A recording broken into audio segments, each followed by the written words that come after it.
예, 답답함을 푸는 신선한 터치, 답답함을 푸는 신선한 터치라는 제목으로 하나님 말씀 증거하도록 하겠습니다. 얼마 전에 일본 여행을 한번 갔던 적이 있는데 가족끼리 갔던 적이 있습니다. 근데 가는 도시마다 가는 지역마다 서점이 큰 게 굉장히 인상적이었습니다. 저 책도 좋아하고 하니까 서점에 가서 각 분야를 보니까 엄청나게 많은 분야의 깊이 있는 내용들이 있었습니다.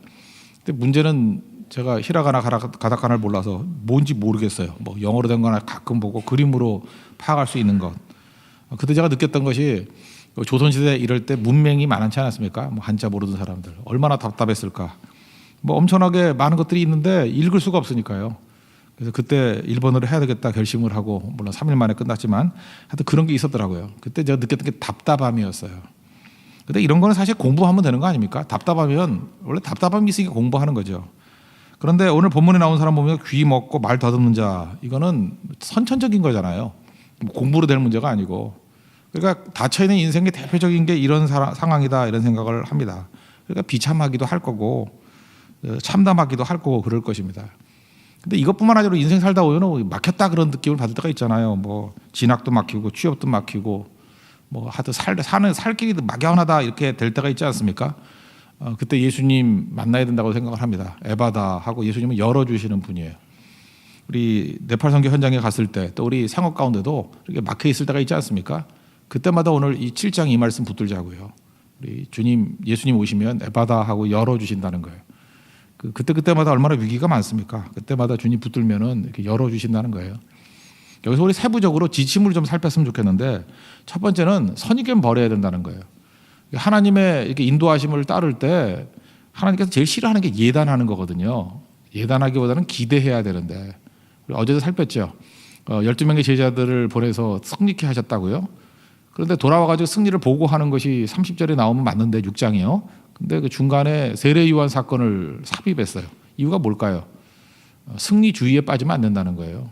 예수님의 이름으로 나가면 이렇게 항상 승승장구하는 것만이 아니라 어떤 때는 핍박이 오고 넘어지는 것 같이 보이는 승리도 있다라는 것입니다. 그러니까 알 수 없다라는 거죠. 그래서 하나님의 일을 할 때는 예단하면 안 된다는 거예요. 선입견 가지고 이렇게 될 것이다. 이렇게 공식화시키면 안 된다는 것입니다. 우리는 주님을 따르는 사람들이지 주님을 분석하는 사람들이 아니거든요. 믿음은 따르는 겁니다. 분석이 아니라. 여기도 보세요. 32절 보니까 사람들이 귀먹고 말 듣는 자를 데리고 예수께 나와 안수하여 주시기를 간구하거늘. 방법까지 자기가 다 정하는 거예요. 예수님 이 사람 고쳐주세요. 그건 참 좋은 거죠. 예수님께 문제를 들고 나가는 거. 병든 자를 들고 나가는 거. 근데 안수하여 달라. 이건 무슨 얘기예요? 이 방법으로 고쳐달라는 거예요. 이 방법으로 고칠 것이다. 이런 거 하지 말자는 거예요. 그죠? 방법은 하나님께 속한 것이지 내게 속한 게 아니라는 것입니다. 우리가 많은 순간 초조한 이유가 뭐냐 하면은 자꾸 내 생각과 내 계획을 의지하기 때문에 그래요. 아브라함도 10년 만에 그 여종을 통해서 아들 낳았던 이유가 뭘까요? 저보다 10년이기 때문에 그래요. 인간은 이게 손가락 10개에서 그집으지만 십진법인 것 같아요. 자기 혼자 생각하는 거예요. 하나님이 한 10년 기다리게 하시겠지. 그렇게 말씀한 적도 없는데, 그죠? 그래가지고 10년 지나니까 초조해진 거예요. 그러니까 인간적인 방법을 찾는 거죠. 지금 대부분 보면요, 초조한 사람들은 생각이 많은 사람들이에요. 지 생각. 그러니까 자기 판단이에요. 자기 판단. 그러니까 자꾸 거짓말이 되고 초조해지고 그게 문제가 된다는 것입니다. 하나님의 때는 모르잖아요. 하나님의 타이밍은 모르고 하나님 방법도 모르잖아요. 그러면 그냥 믿고 기다리는 거예요. 하나님이 제일 좋은 때에 제일 좋은 방법을 해 주시겠지. 이게 성실하게 충성하는 게 중요한 것이지 맞추는 게 중요한 게 아니라는 거예요. 우리 종말론도 그런 거 아닙니까? 그날과 그 시는 알아요, 몰라요? 아들에게도 알려주시지 않았대요. 그러니까 이단의 특징은 뭐냐면 그날과 그 시를 안다는 거예요.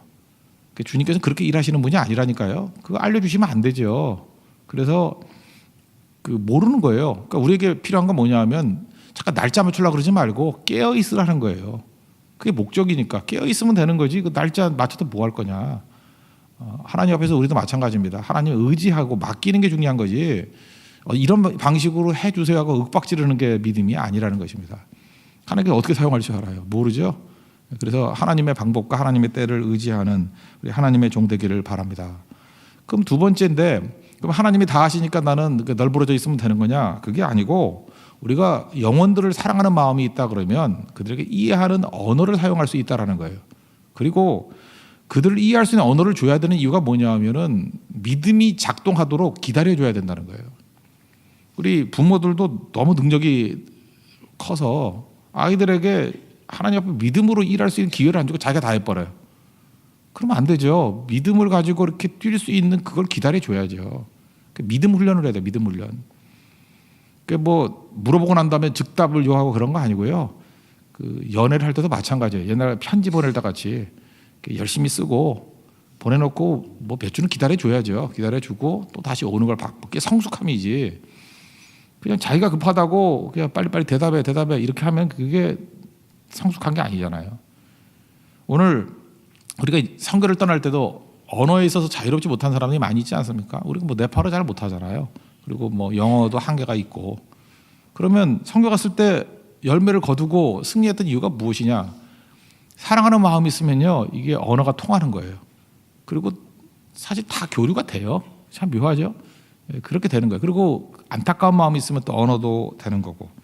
33절 보면요, 예수님이 이해할 수 있는 바디 랭귀지를 쓰셨다는 것을 알 수 있죠. 예수께서 그 사람을 따로 데리고 무리를 떠나사, 이건 그 사람의 프라이버시를 인정해 준 거죠. 막 사람 많은 데서 고치지 않고 따로 데리고 나왔습니다. 이것도 참 귀중한 메시지고요. 또 하나 중요한 게 뭐냐면 이렇게 고치셨어요. 손가락을 한번 생각해 보세요. 예수님 손가락을 그게 양귀에 이렇게 넣었대요. 아시겠습니까? 네, 이렇게 넣었대요. 양귀에 왜 넣었을까요? 이 사람이 어떤 사람이에요? 이게 귀 먹고 말 더듬는 자예요. 그러니까 의사소통이 안 되는 사람이에요. 귀 먹었으니까 들려요, 안 들려요? 예수님이 아무리 크게 소리 질러도 안 들리는 사람이에요. 근데 예수님께 데리고 나오니까 자기도 알겠죠. 나를 뭐 고쳐주려고 그러는가 보다. 이 느낌은 알 거 아니에요. 그때 예수님께서 양귀에 손가락을 집어넣었다는 건 뭐예요? 아, 이 귀를 고쳐주시려고 그러는가 보다. 그죠? 이거는 말이 안 통하는 사람에게 할 수 있는 행동이죠. 예수님이 이 사람한테만 이렇게 했어요. 뭐 누구한테나 가가지고 귀에 손가락 집어넣으면 안 돼요. 그죠? 그러면 귀지 나와요. 하지 마. 그거 하면 안 된다고. 그죠? 이게 손가락을 왜 집어넣었죠? 여기를 고친다라는 거예요. 그리고 약간 기다려 주셨을 거예요. 그 사람 믿음이 작동하더라고. 아, 이 예수님께서 지금 들리지 않는 내 귀를 고쳐주시는구나. 그때 아마 고쳐주신다고 믿음이 생겼을 거예요. 그래, 예수님이면 할 수 있을 거야. 과연 들릴 수 있을까? 들릴 거야. 나는 이것이 될 줄 믿어. 이렇게 믿음이 작동할 수 있는 기회를 주셔야 된다니까요. 그래서 급하다고 다 되는 거 아니에요. 기다려주는 거. 그때 저는 이 믿음이 작동했다고 생각합니다. 그래서 고쳐주시고요. 또 하나는 듣자마자 되게 더럽다는 생각을 했지만 예수님 침을 뱉었어요. 손에다가 침을 탁 뱉어가지고 그의 혀에다가 집어넣었어요. 만약에 제가 그렇게 했다가 우리 교인들 다 떠날 거예요. 그죠? 이게 말이 안 되죠. 침을 탁 뱉어가지고 이거를 혀에다 딱 갖다 댔어요. 근데 이 사람한테는 이게 맞는 얘기죠. 이유가 뭐예요? 아, 예수님께서 지금 내가 혀가 이게 말을 못하니까 혀를 고쳐주시는구나. 아, 소리 지르도 못 알아듣는 사람이라니까요. 그래서 혀에 손을 대시면서 아, 예수님이 침을 뱉어 이렇게 하는 거 보니까 예수님의 능력이 그의 몸에서 나가는 방법으로 나를 고쳐주려고 그런가 보다. 의사소통이 돼야 안 돼요? 되지요. 분명히 예수님이 나를 고쳐줄 수 있어 라는 믿음이 생길 때까지도 기다려 주셨다는 거예요. 그러니까 이게 사랑하면 이렇게 방법이 그 사람이 알아들을 수 있는 식으로 설명하게 되지 않겠습니까? 그러면 되는 거예요. 지금도 보면요, 성격이 너무 용의주도해가지고 자기가 뭐 하는지도 모르겠어. 그러니까 의사소통이 안 되면서 자기 혼자 꿍꿍이 다 쥐고 있다가 아무도 몰라요, 뭘 하고 있는지. 그러니까 일이 될 리가 없죠. 그러니까 선교할 때 제일 중요한 게 뭐냐면 지금 무슨 일을 하려고 그러는지, 그죠? 어떤 거에 초점을 맞추려고 그러는지 이걸 갖다가 알 수 있게 해줘야 돼요. 공유도 해야 되고, 그죠? 어떤 때는 프라이버시 보호도 해줘야 되고, 지금 내가 귀를 고친다, 지금 혀를 고친다, 이걸 알게 해줘야죠. 그리고 알게 해준 다음에 기다림이 있어야죠. 아, 이게 과연 될까? 이거 된다 그러면 이건 분명히 하나님이 하시는 일이야. 이 사람이 말 못하고 그 다음에 듣지 못하는 사람입니다. 그러니까 말로는 안 되니까 예수님께서 한 세 번째 바디랭귀지가 뭐냐 하면은 34절 보세요. 하늘을 우러러 탄식하시며, 하늘을 이게 귀 집어넣고 태 뱉어가지고 혀를 대고 아, 귀를 고치려는가 보다, 혀를 고치려는가 보다. 그리고 고개를 들어서 탄식하셨습니다. 그때 느끼는 게 뭐예요? 아, 이거는 하나님께 기도하는 거구나. 하늘에 계신 하나님의 능력을 지금 구하고 있는 거구나. 이게 이제 고린도서 4장 7절 같은 것이 이 보배를 질그릇에 가졌다는 거 아니에요. 능력의 심히 큰 능력은 하나님께 있고 우리에게 있지 아니함을 알려 하심이니라. 하나님께 구하고 있구나. 하나님의 능력으로 나를 고치려고 그러는 거구나. 이거를 보여주고 또 믿음이 생긴 거죠. 여러분, 언어하고 관계없습니다. 인상이 중요한 건데 인상이 뭐냐면 이건 바디랭귀지예요. 우리 선교대원들이 쭉 갔을 때 사람들이 이런 인상을 받아야 돼요. 아, 이들이 뭔진 모르지만 어떤 더 큰 권위를 따라가고 있구나. 자기가 각자 소견에 옳은 대로 행동하는 사람이 아니고 지금 뭔진 모르지만 목적을 갖고 왔구나. 이번에 사실 우리 말레이시아 선교 갔을 때 우리가 어디서 왔는지 얘기도 안 했어요. 얘기도 안 했는데 거기 장애인 학교가 있었거든요. 거기 제니라는 교장 선생님이 이번에 따로 이제 우리 뭐 연락을 했는데 선교사님 통해 선교사님도 얘기를 안 했던 것 같아요. 우리가 되게 궁금했대요. 도대체 뭐 하는 사람들인지. 근데 분명히 무슨 목적을 갖고 온 것 같은데 얘기를 안 하더래요. 그래서 지그시 묻더래요. 그래서 우리가 교회라 그랬더니 아, 자기도 크리스찬이라 그러면서 이제 연결이 된 케이스거든요. 그러니까 그런 거죠. 분명히 이 사람들이 그냥 놀러 온 것도 아니고 잠시 봉사하러 온 것도 아니고 뭔가 목적이 있는가라는 걸 느끼는 거예요. 누구를 위해서 왔는지. 그게 전달이 된 거죠. 아, 그리고 네팔 사람들에게 아, 이 사람들 또 다른 권위를 지금 믿고 의지하는 거구나. 우리가 믿는 거하고 좀 다른 거구나. 이제 하나님을 믿는 거구나. 라고 나중에 설명하면 느낄 수 있을 정도로. 그리고 이들이 진짜 사랑하는구나. 우리의 문제를 지금 풀어주려고 그러는 거구나. 그래서 과연 될까? 이제까지 내가 살았던 방법이 아니라 이 사람들의 방법으로 이게 될까? 느껴져야죠. 그래서 기다려주는 게 필요하다고요. 그래서 계속 반복하는 게 필요한 거고. 그러다 보면 믿음이 작동할 수 있는 시간을 주는 거예요. 그래서 믿어지는 거죠. 우리나라 초대교회에서도 보면은 외국 선교사들이 와서 언어 잘 안 통했습니다. 근데 이제 영어 배우면서 뭐 이렇게 가르쳐 주는 거 보면서 저 사람들 왜 왔나? 이 태평양을 건너서 목숨 걸고 이게 왜 왔나? 그래서 잠깐만 사람들이 궁금증이 생기는 거예요. 아, 이 목적 때문에 온 거구나. 이게 저 사람들이 저렇게 목숨을 걸만한 가치가 있는 것인가? 그럼 나도 한번 알아보고 싶다. 그분을 영접하고 싶다. 이게 메시지라는 거예요. 우리가 뭐 달달달 외워서 그 전해주는 것만이 답이 아니라는 것입니다. 그래서 항상 잊지 말아야 될 것들이 뭐냐 하면 우리는 하나님 섬기는 자라는 인상을 줘야 돼요. 하늘을 우러러 기도하는 모습. 그죠? 그리고 우리가 지금 무엇을 위해서 왔는지를 명확히 알려줘야 된다는 거예요. 그리고 제일 중요한 거는 이 사람들이 무엇을 기뻐하고 무엇을 제일 슬퍼하는지를 다 느껴요. 자, 이들의 주안점은 이들은 지금 우리 영혼들을 살리러 온 거구나. 놀러 온 게 아니구나. 뭐 이런 거. 그리고 이들이 제일 기뻐하는 게 이제 살아나는 거구나. 예수님 믿는 거구나. 이들이 제일 슬퍼하는 것들이 지금 우리들의 이 모습들이구나. 그게 꾸준히 전파가 될 때 그때 능력이 나타나기 시작한다라는 것입니다.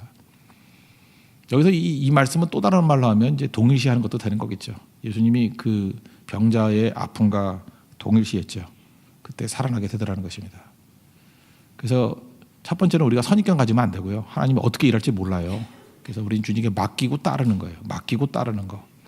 그렇지만 두 번째 우리가 적극적으로 해야 될 일은 뭐죠? 그들이 알려주는 거예요. 믿음이 작동할 수 있도록 바디랭귀지로. 사랑하면 전달이 되거든요.